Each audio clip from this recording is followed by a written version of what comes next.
The Buddhist rock-cut caves of Karla, Bhaja and Bedse are located in central Maharashtra, about 2 hours from Mumbai, India.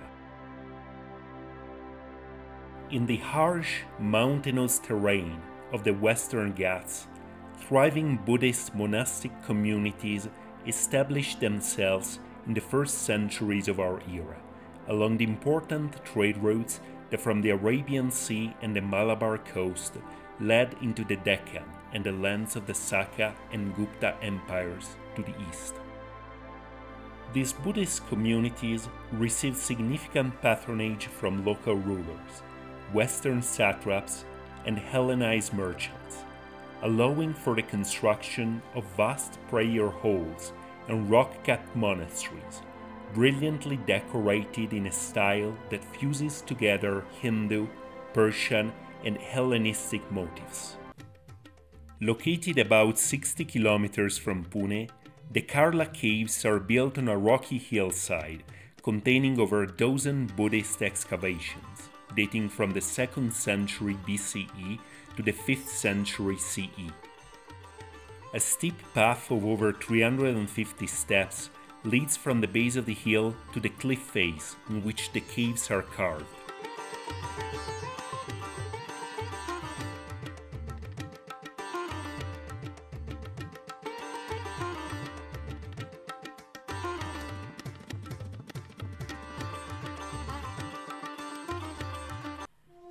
Nowadays, the site is a major pilgrimage destination for Hindus from all over India.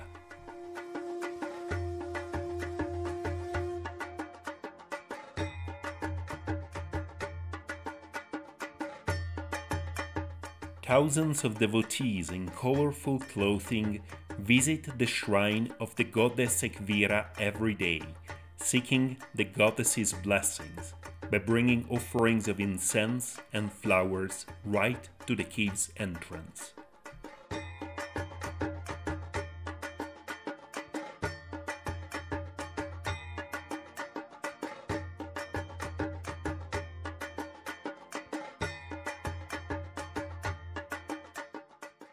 The Great Chaitya of the Karla Caves, also known as Cave 8, is the largest of its kind in all of Southeast Asia. Its construction follows chronologically that of the Bhaja and Bedse caves in the 1st century CE, and was likely the inspiration for the Great Chaitya of the Canary Caves. The enormous hall is preceded by a porch 16 meters or 52 feet wide, decorated with a palace-style facade. In front of the porch, on the left-hand side, stands a single monolithic pillar.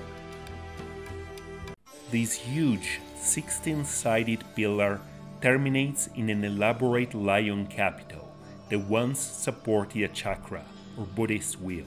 A similar pillar probably stood on the opposite side, but had likely already fallen or been destroyed when the small Ekvira shrine was erected in its place. Early views of Karli allow to appreciate the perspective of the entrance to the Great Chaitya cave, with its huge arched window not yet encumbered by modern gratings and constructions. Two stout octagonal pillars, without base or capital, would have once framed the entrance to the veranda, above which opened an attic with 4 columns, now mostly collapsed. The numerous holes visible in the outer screen wall likely held a wooden structure or scaffolding used during construction. Little of the austere exterior prepares the visitor for the magnificent decoration of the porch. At the base of the gallery, sculptures of loving couples and beautiful dancers greet the visitor on the sides of the arches.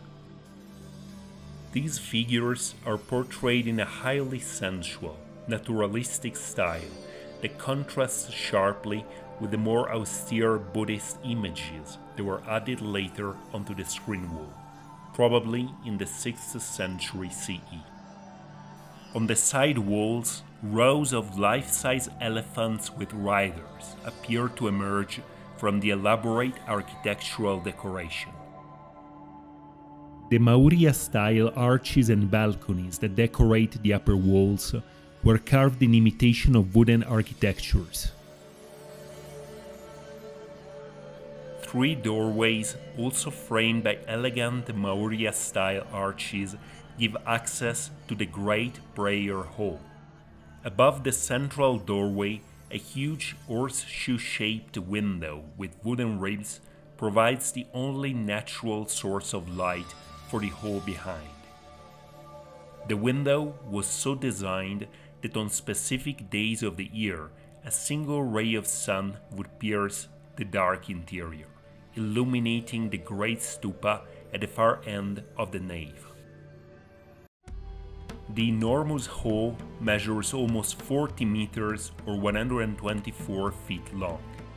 Its width of nearly 14 meters or 45 feet is divided into 3 naves by 2 rows of fluted columns, elegantly decorated with sculptures.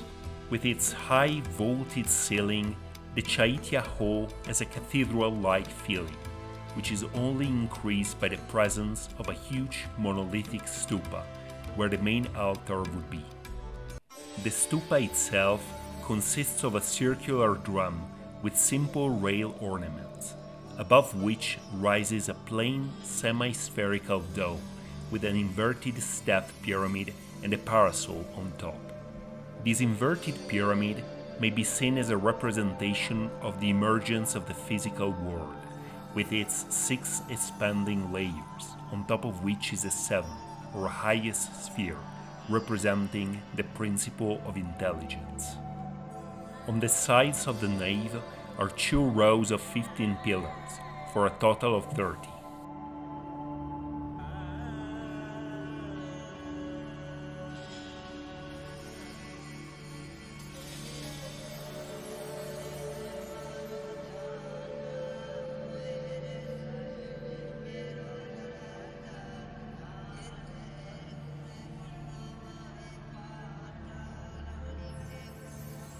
The pillars have richly ornamented capitals with figures of elephants, horses, and tigers, bearing loving couples or single mounted riders. More incredible still is the elaborate wooden ceiling of the Great Chaitya, whose ribs are believed to be contemporary with the cave's construction and have been carbon dated to the 4th century BCE.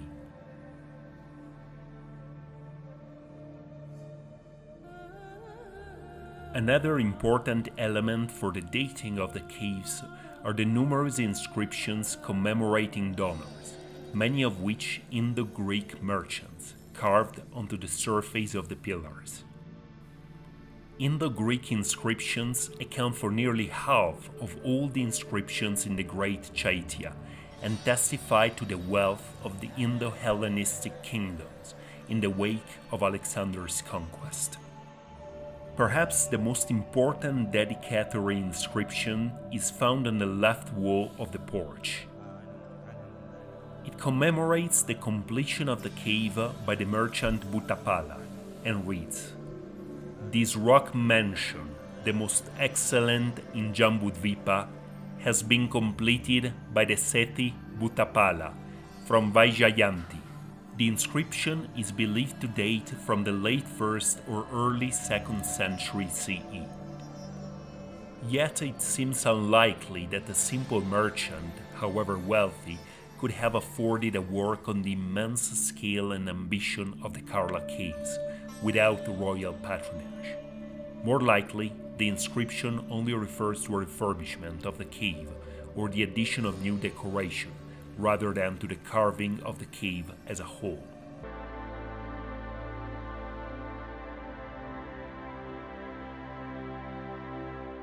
Several more Buddhist excavations surround the Great Chaitya Hall. Most of these were viharas, used as dwelling places by the monks.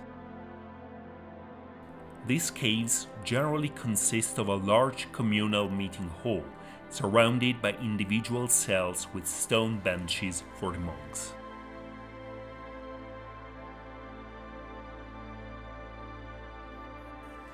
Many stories are told concerning the hidden libraries and subterranean passages of the Karla Caves, which are said to connect them to the numerous other Buddhist caves that are found throughout the region.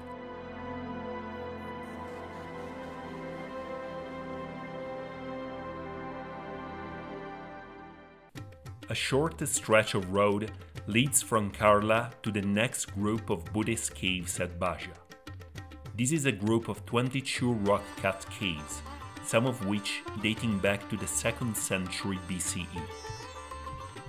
120 meters or 400 feet above the village of Bhaja, a steep flight of steps leads to a broad rock ledge in front of the Bhaja Caves.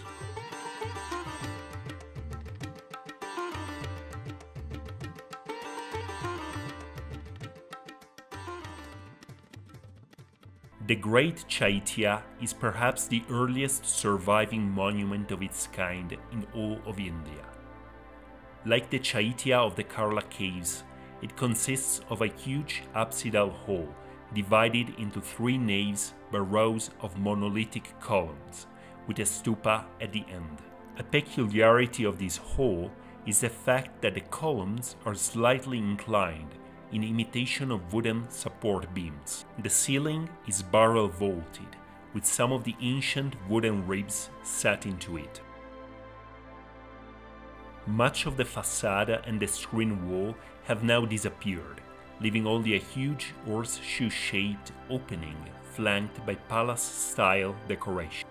Some of the surviving carvings depict loving couples in a style reminiscent of those of the Karla Caves, although here badly defaced. One can only wonder at what type of multi-storied buildings these elaborate rock-cut facades with all their balconies and arches attempted to imitate.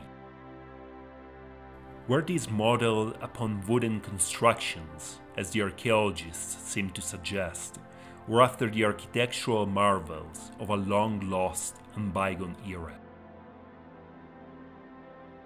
There is an idea in archaeological circles that rock-cut architecture in India must precede the first structural temples, for no structural temples earlier than the 1st centuries BCE have been found anywhere in India. Yet it is obvious that a very developed architectural tradition in wood or stone must have preceded the construction of these magnificent rock-cut temples as the Karla and Bhaja Caves. All around the Great Chaitya are several vihara caves, used as monasteries and dwellings by the monks. These frequently contained ornate arches in the Maurya style and other simple geometric decoration. Among these, Cave 19 is the most ornate vihara in the Bhaja Caves. Passing the rather unassuming colonnade porch, one is greeted by a profusion of carvings, including a stunning representation of the sun god Surya riding a chariot and Indra riding an elephant. The presence of Hindu gods in a Buddhist monastery is evidence of the religious syncretism of early 1st century India. The cave also has a very ornate ceiling, imitating a wooden canopy.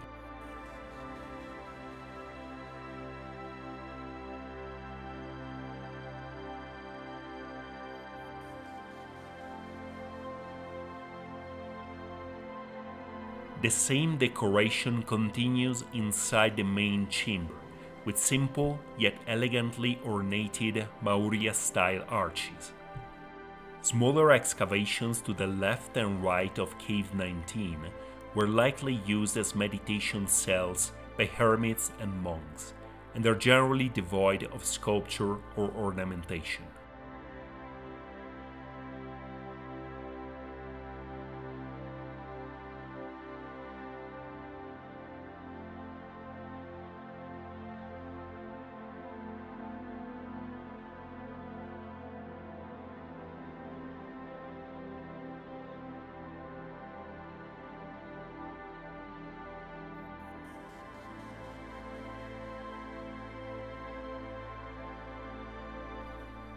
Leaving Cave 19, along the same rock ledge, one finds a group of 14 monolithic stupas.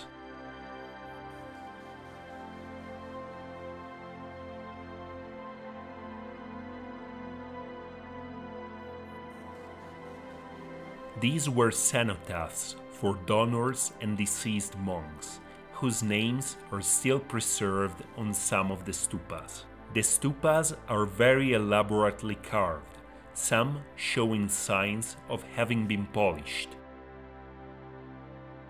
To the left of the Great Chaitya, one may see another impressive two-story monastery, or vihara, which is now mostly collapsed, with a monolithic Shiva lingam oddly located within a Buddhist context.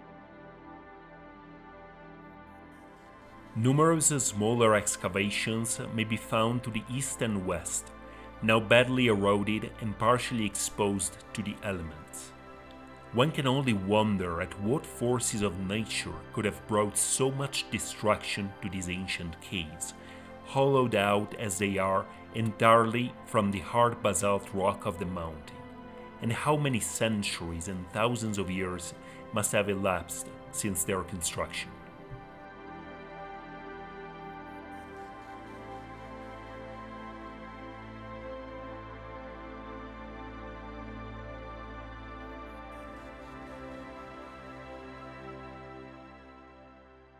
Another short drive takes from Bhaja to the much lesser known and seldom visited Bedse caves. Like nearly all the other Buddhist caves in the region, the Bedse caves are reached by a long ascent of over 400 steps from the base of the hill.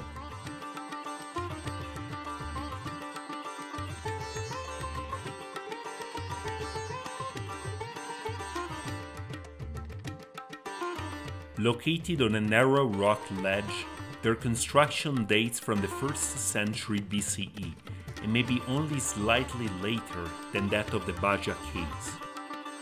Of nearly a dozen caves, the best preserved are the Great Chaitya and the large vihara or monastery.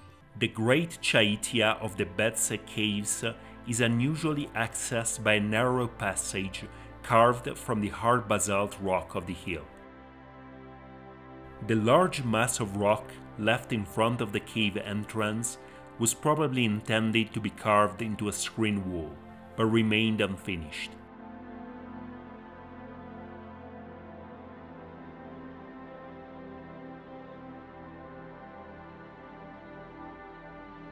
Immediately after the narrow passage, the visitor is greeted by a monumental facade, formed of two huge monolithic columns and two pilasters.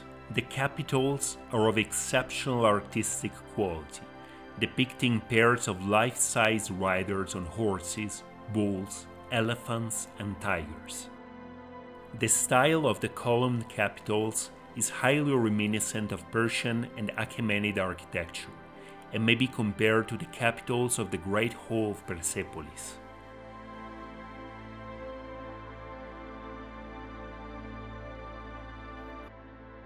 Walking past the colonnade, the walls of the porch rise to a vertiginous height, with balcony arches carved from the living rock in imitation of a multi-storied palace.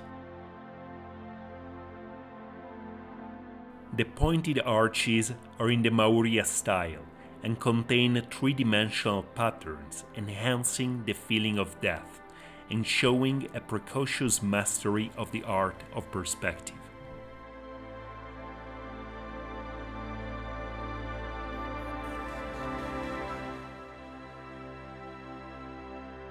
Compared to the dazzling architectural decoration of the porch, the interior of the cave is quite simple.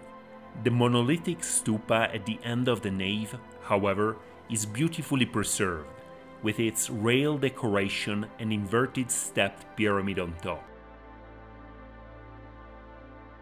Outside of the Great Chaitya, a large vihara known as Cave 11 has a rather unusual apsidal form, more commonly found inside prayer halls. The main chamber has a vaulted ceiling and 9 doors with Maurya-style arches leading into simple monastic cells. Each vihara was equipped with its own cistern for collecting rainwater.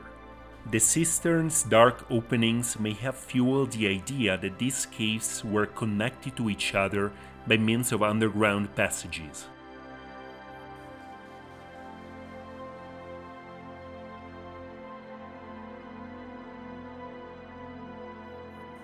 Little can be said with certainty about the origins of these great cave temples, nor do the few inscriptions completely help to dispel the mystery. The carvings of loving couples and the elaborate architectural decoration of the Karla, Bhaja and Bedse caves cannot be ascribed with certainty to any specific religious tradition.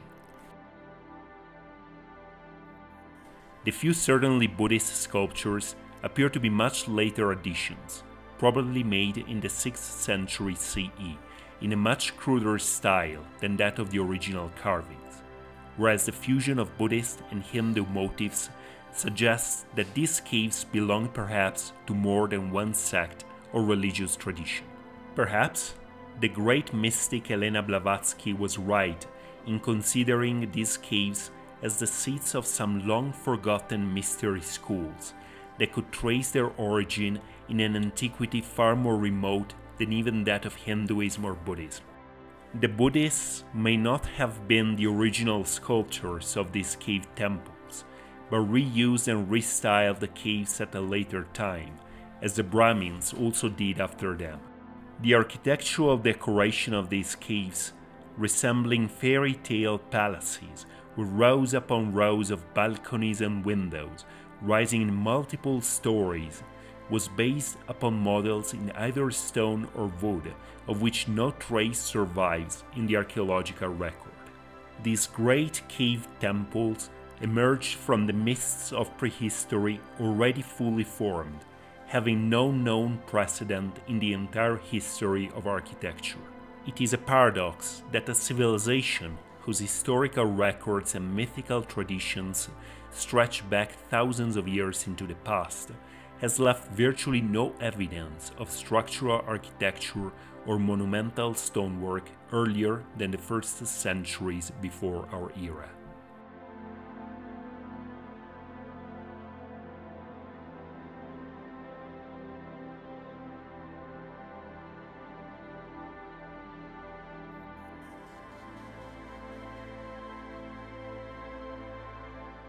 Perhaps the answer to this mystery still lies somewhere in the dark, unexplored tunnels that tradition claims still exist deep beneath the ones that are known today to every visitor of these caves.